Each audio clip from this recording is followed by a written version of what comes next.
season comes to an end in the NFC Championship game. Highlights and reaction from Lambeau. And Wisconsin currently ranks among the worst states when it comes to vaccine distribution. How the Badger State can get more shots in arms in a News 3 Investigates special report. Plus, Clinton police have arrested a now former high school coach suspected of sexual assault. What we know about the investigation.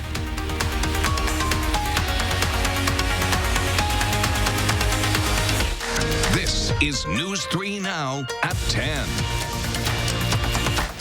The Packers season is over. Green Bay lost this afternoon in the NFC Championship game to Tom Brady and the Tampa Bay Buccaneers. Sports director Zach Hanley has reaction from Lambeau and why a late game decision has head coach Matt LaFleur under fire. First halves in the NFC Championship game haven't been good for the Packers. Their last two, they were outscored 51-0, and that trend continued against Tampa Bay. The Packers trailed by 11 at the half and were down by as many as 18 in the third, but this time they came back. Aaron Rodgers hits Bobby Tunyon in the end zone, and the lead is down to 11. Then the defense would get into it. Tom Brady lofts one up, and Adrian Amos says, "I'll take that," and that would lead to this. Rodgers finds his BFF Davante Adams, and it's a 5-point game. Now it's 31-23 Tampa Bay with a little over 2 minutes left, and Matt LaFleur decides to send Mason Crosby out for the field goal on the 8-yard line. Packers would never get the ball back, and for the second straight year, they fall in the NFC Championship game. I think anytime something doesn't work out, do you regret it? Sure, but we're always going to be process-driven here, and the way our defense was battling, the way our defense was playing, felt like it was the right decision to do, and it just didn't work out. To claim the title, the Bucs will have to knock off the defending Super Bowl champs. Patrick Mahomes and the Kansas City Chiefs punched their ticket to Tampa with a 38-24 win over the Buffalo Bills earlier tonight in the AFC Championship game. While the Packers couldn't get it done today, it was still a historic NFC Championship game with fewer than 10,000 fans let inside Lambeau Field to watch. Adam Duxter caught up with some of the lucky few. Well, it's just a very limited amount of fans allowed in Lambeau today. Across the street was a different story. And today, even those without a ticket are making the most of their opportunity to cheer on the Packers in the NFC Championship. Well, on the surface, there's all the sights and sounds of a Packers home game. Today's NFC Championship was anything but normal. But the Packer faithful tried their best to drum up as much support as possible. And you think about COVID and how empty the stadium is going to be, and I don't think you're ever going to see NFC Championship between Aaron Rodgers and Tom Brady again. A ticket inside today was as good as gold. Go back. And the season ticket holders who opted in for possible playoff games last summer knew it. We've been telling people that we're going, you can't believe it. Like they were saying, tell your kids about this kind of stuff. For others, today's trip to Lambeau was a last-second effort to try and make it in. Go, Pack, go! Go, But even fans who came just to tailgate I will go until my ears fall off. tried their best to keep Packer traditions and Packer toughness alive from outside. I want people to know that people from Wisconsin are tough. We can take on anything, and the cold doesn't faze us. The limited fans tried their best to make sure their voice was heard. It's like having Lambeau Field to ourselves. I wish that I could have every other fan in here with me. And while it wasn't the result they wanted, very disappointed. It's a great team. We've been at a couple NFC Championship games in the past. It just sucks it's turned out like this. the Packer fans in attendance knew today's game was a once-in-a-lifetime opportunity that might not ever happen again. The reason why we're season ticket holders is for games like this. In Green Bay, Adam Duxter, News 3 Now. 22,000 fans will be allowed inside for next month's Super Bowl in Tampa. About 7,500 of those will be frontline healthcare workers. Let's get a look at your first warned weather with Dana Fulton. I know they try to put on a brave face, but it was cold. It was cold. Some of those fans wondering what decisions they made getting dressed. It was cold outside today. We did have that snow coming through early on also. As we look at our radar right now, overall things are pretty quiet for us. We had that snow early in the day and nothing new has really built in. Overnight, we should stay mostly cloudy. It's going to stay cold for us. Temperatures in a very seasonable spot for January and the mid to low teens for our overnight lows. Tomorrow, Another opportunity for snow will build in. Much of the day will be mostly cloudy, but later on in the afternoon, evening, some light snow starts to build in, and at night, steady snow expected for us. Another 2 to 4 inches likely, with the heaviest totals south of Madison. We'll take a closer look at some timing with that event in just a few minutes, Amanda. All right, thank you, Dana. Right now, Wisconsin is falling behind the rest of the nation in its vaccine rollout, but experts caution against reading too much into raw numbers and comparisons to other states. News 3 investigates. Naomi Coles explains what other states are doing and how it may or may not work here at home. After blocking COVID measures in the legislature all year, this week, Wisconsin Republicans are ramping up criticism of the administration's vaccine rollout. We still have 250,000 vaccines allotted to us that we haven't even asked for. On Thursday, Governor Evers defended the state's plan when asked if he would change anything. I think we're doing as best as we can, considering the ramifications of the vaccines and the number of vaccines. We're moving in the right direction, but the bottom line is you have to have vaccine in order to vaccinate. Important to understand, states don't buy vaccines themselves. The federal government does and then decides how much to send each state. And right now, every state is begging the federal government for more. I think the biggest thing they want and need is doses. Wisconsin's rollout does consistently rank near the slowest in the country. On Friday, it was 5th from the bottom, with a dose in the arm for almost 4.5% of every 100,000 people. But the differences between the lowest 16 states on the list is in the tenths of the percentage points. Topping the country, West Virginia and Alaska. They are rural. They have a smaller number of providers. West Virginia broke with every other state when they opted to forego the federal pharmacy program for vaccinating their long-term care population. Instead, they used their own local pharmacy partnerships. So West Virginia is a good case study, but I don't know if that's necessarily transferable to other states. Experts say top rollout states like Alaska and North and South Dakota have small populations and highly localized programs. And that's not really replicable in larger states. Unlike Wisconsin, other states that are ahead in the rollout opted to forego CDC guidance to only vaccinate healthcare workers in long-term care first, instead opening it up as well to broader populations all at once. And so that kind of broadens the pool of people who are eligible. So you're going to find more arms to get shots in. But in Florida, that also produced headline-grabbing images of seniors waiting overnight at times in long lines. Broadly speaking, experts say successful rollouts have a few key similarities. A lot of states go with more of a large-scale clinic model where they can make appointments, they can schedule, they can round-the-clock vaccinate. And, I think states that are doing that are seeing, their percentages go up. At the end of the day, it's been just over a month, and frontrunners now may not be frontrunners later. We're kind of just around that first turn if this were a horse race. And some horses do come out of the gate a little fast. That does not guarantee they're going to be, crowned the winner. And while Wisconsin is trying to broaden its eligible groups, they've also been told not to expect an increase in doses from the federal government for at least 3 to 4 more weeks. And we need 3 times our current weekly allotment to vaccinate 80% of our population by June. The real key to this is the supply. Health officials in the state and across the country are hopefully eyeing at least one upcoming vaccine candidate. That's from Johnson & Johnson. Ultimately, more vaccines on the market means more supply. 4 News 3 investigates. I'm Naomi Coles. Wisconsin is seeing another spike in new coronavirus cases. DHS and county dashboards show an increase of more than 2,000 infections over the past day. 6 more people have died, while 23,000 of the state's 534,000 all-time cases remain active.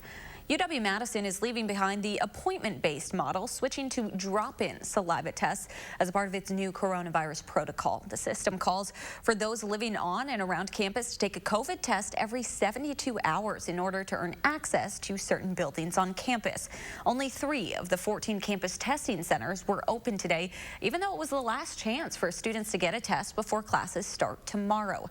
A UW spokesperson says today's backup is likely because of staffing shortages on the weekend. She says students who couldn't get tested this weekend will not be penalized. This first week, while we will have Badger Wellness ambassadors at buildings checking people's badges, we're not turning away any students this week. If they haven't gotten a negative test yet, they'll have a full week to get up to speed. McGlone says she expects the university to hire more health technicians throughout the semester. UW is hoping to do as many as 80,000 coronavirus tests per week this spring. There are officially more than 25 million cases of coronavirus in the U.S. New data from Johns Hopkins shows more than 25 million cases and 417,000 COVID-related deaths. Meanwhile, a new coronavirus model used by the White House projects 569,000 deaths in the U.S. by the start of May. The University of Michigan is pausing all of its sports for 14 days. That includes their top 10 ranked men's basketball team. The school says it discovered multiple cases of the UK coronavirus variant inside its athletic department. All student athletes, coaches, and staff will isolate until at least February 7th. On CBS's Face the Nation this morning, Dr. Anthony Fauci said that variant could be more dangerous and more deadly. We need to assume now that what has been circulating dominantly in the UK does have a certain degree of increase in what we call virulence, namely the power of the virus to cause more damage, including death. Dr. Fauci says he made his assessment after looking at new data from British medical researchers. So far, he says it does appear that current vaccines should be effective against this variant. Health experts say they hope the new variant will reinforce the importance of social distancing, hand washing, and mask wearing. Starting tomorrow, everyone 65 and older will be eligible to get the vaccine here in Wisconsin. We're going to start off the morning answering your questions about the shot with UW Health's Dr. Jeff Pothoff. You can send your questions to our News 3 Now Channel 3000 Facebook page, and Chris Stanford and Leah Linscheid will ask them live tomorrow on News 3 Now this morning. There's more to come on News 3 Now at 10, including the latest on former President Trump's upcoming Senate impeachment trial and details into an investigation of a Clinton high school coach accused of sexually assaulting multiple students.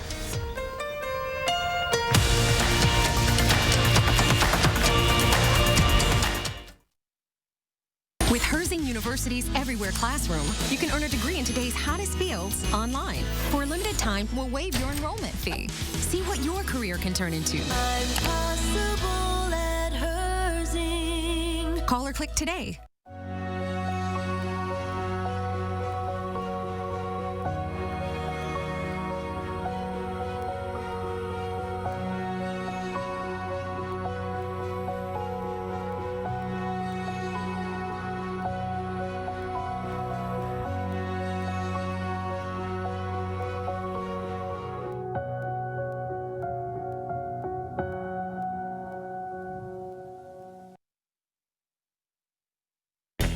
Dear Winter, I'm coming.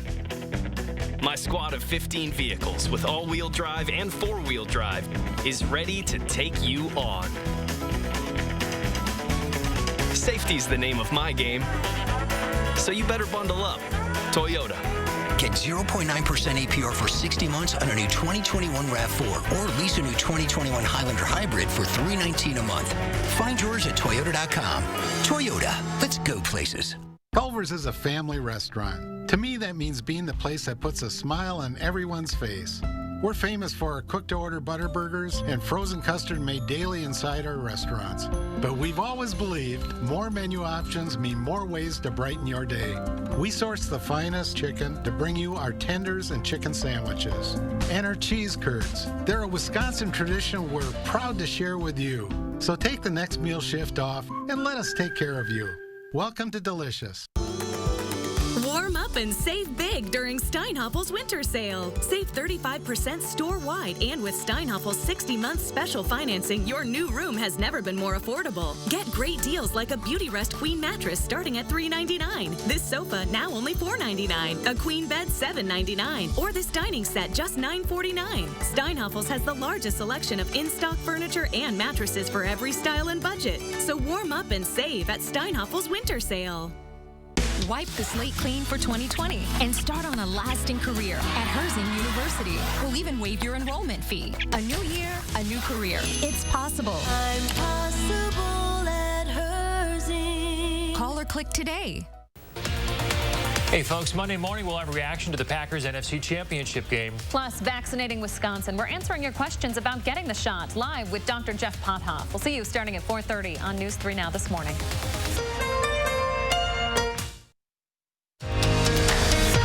watching News 3 Now at 10. A now former Clinton High School coach is in custody tonight after a month-long sexual assault investigation. Reports of him inappropriately touching 2 students first came to light last month. Gabriela Becerra has the details. This Beloit man, 36-year-old Tyler William Clark, will sit in the Rock County Jail tonight on charges of physical abuse of a child and 2 counts of disorderly conduct. The Clinton Police Department opened an investigation on December 27th after a female student at Clinton High School reported the coach touched her inappropriately during practice that same evening. Police later discovered a second student was allegedly battered by the same coach during the same practice, according to Chief Michael Schultz. Clark, hired only part-time as a coach at Clinton High School, was put on leave on December 27th, the same day the police investigation began. Clark resigned the next day, according to District Administrator Dr. Jim Brewer. Brewer says the district has policies in place to protect students, and staff is trained to enforce those policies. He says the district is cooperating fully with law enforcement, and students will continue to be supported. Schultz says the investigation ended after Clark was arrested today. In Clinton, Gabriela Becerra, News 3 Now. Clinton police plan to hold a news conference on their investigation tomorrow morning. Former President Trump's coronavirus response coordinator says she considered quitting her job several times. In an interview with Margaret Brennan on Face the Nation, Dr. Deborah Birx explained why she stayed on. Did you ever consider quitting? Always.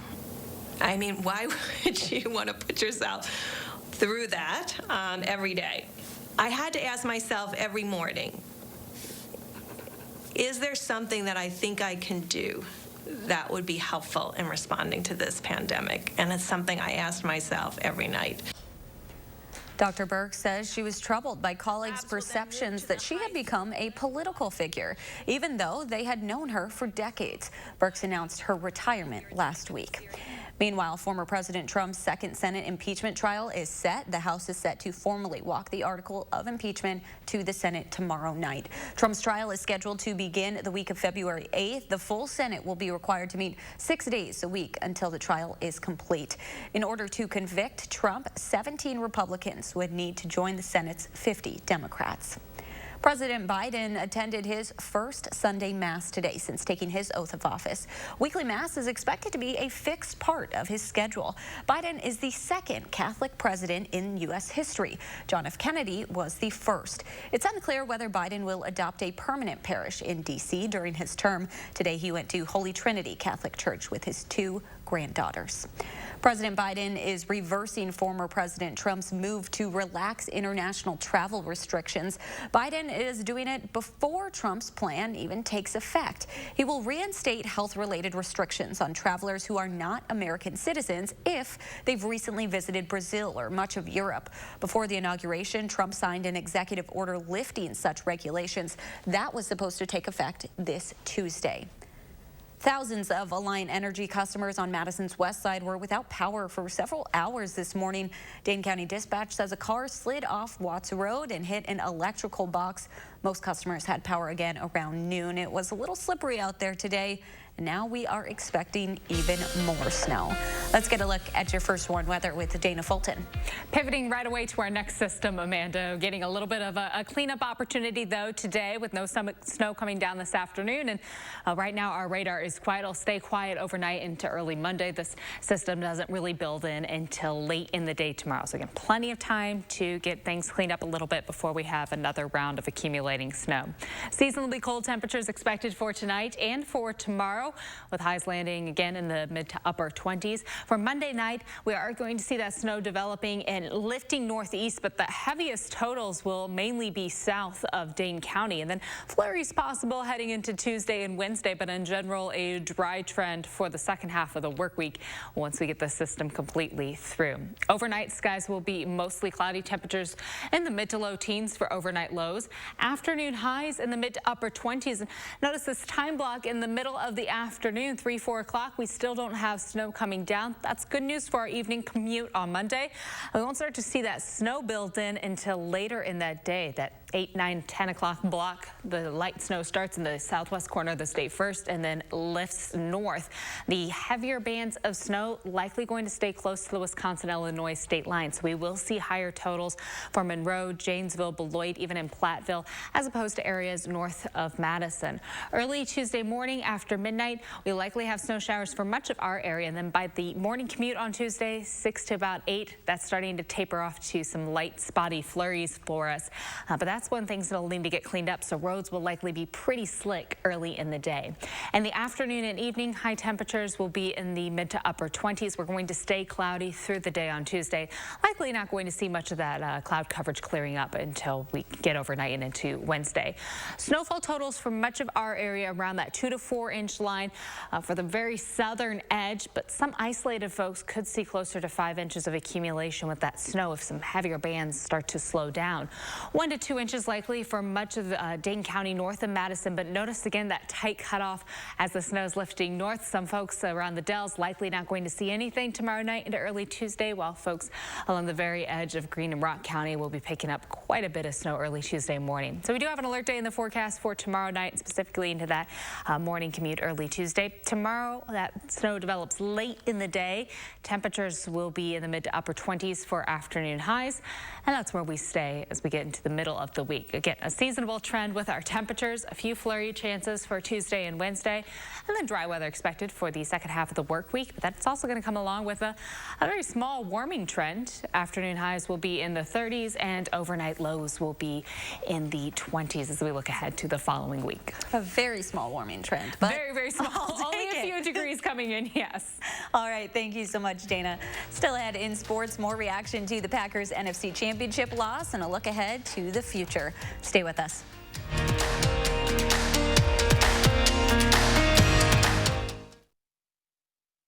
Now First Warn Weather is brought to you by Lazy Boy Home Furnishings and Decor.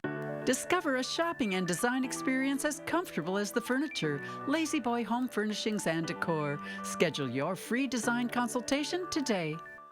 To most people, the idea of fighting is unpleasant, but sometimes it's necessary to fight. If you or your family has been injured, you'll want a good law firm on your side to make things right again. Habish, Habish & Rotier. We fight for what's right. Do you take daily prescription pain medications, but they don't help enough? Do you want more options to better manage chronic pain? University of Wisconsin-Madison STAMP Study offers free, safe, therapeutic programs to address chronic pain. The programs occur once a week for 8 weeks and pays up to $340. Call 608-212-6902 today. Again, that's 608-212-6902.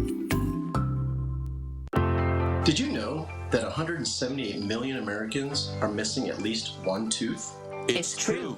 That's why at Affordable Dentures and Implants, we only focus on tooth replacement solutions. Whether it's a single tooth, full dentures, or dental implants, we have an experienced dentist who can create a new smile just for you. At a price that's affordable. Because at Affordable Dentures and Implants, we want you to go ahead and smile.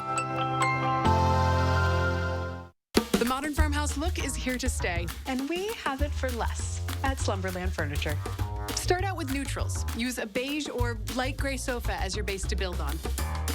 Next, mix and match metals and wood. Try adding contrast by using light with dark. Finally, add home-style pillows and unique farmhouse accessories. Play around and have fun. Get your current look for less at Slumberland Furniture. Fusion has it all. Modern styling, spacious interior, plenty of power. Even help to inspire confidence. Ford Co-Pilot 360. NHTSA 5-star overall crash rating. 5-year, 100,000-mile powertrain warranty. So while life is full of compromises, Fusion isn't one of them. Choose Ford Credit Flex Buy in 2020 Fusion with 0% APR for 66 months with an increase in monthly payments after the first 36 months plus $3,500 cash back.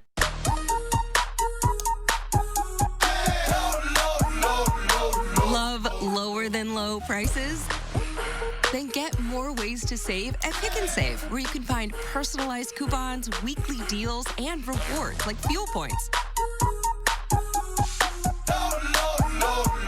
All for for prices that are lower than low. On food that's fresher than fresh. Pick and Save. Fresh for everyone.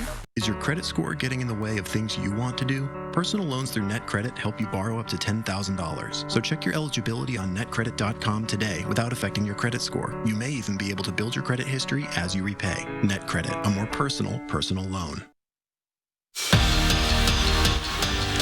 There are a ton of questions surrounding the Packers' future after today's NFC Championship game loss to the Buccaneers. Sports director Zach Hanley breaks it down from Lambeau Field. The mood after the game for the Packers? Shocked, numb, or as Aaron Rodgers put it, gutted. Green Bay wanted this game here for a reason, so they'd be the ones celebrating with their fans. Instead, it was Tampa Bay doing the celebrating. Kind of at a loss for words right now. It's just hard to have a lot to say about something that you were not prepared for. Had a lot of confidence in everything going into this game, and it hurts right now. Kind of surreal because it's like, I'm saying, this is not, the end that we expected. I think we had full confidence in the locker room that we were going to the Super Bowl, and so it's just like a shock. Everybody, you want to win, so just it's still hitting us. It's really tough to get to this point. Really, really tough. Especially with it only being one bye week in the playoffs. It's a grind just to get to this point. And that makes the finality of it all kind of hit you like a ton of bricks. That's why it's a gutting feeling in your stomach.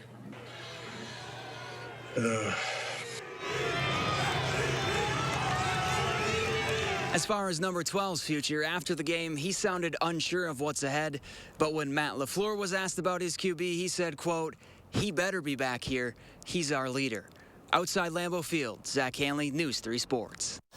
In a season unlike any other, the Super Bowl will be one of a kind. Instead of arriving a week before the big game, the Chiefs will head to Tampa just a day or two before. Typically, the Super Bowl team arrive early on in the week to practice and prepare. Many events associated with the week, including Monday's Media Day, will be done virtually. ESPN reports the Chiefs won't arrive until either February 5th or the 6th, while the Bucs will be the first team to play the Super Bowl in their home stadium. Stay with us. Final check of your First Warn forecast when we return.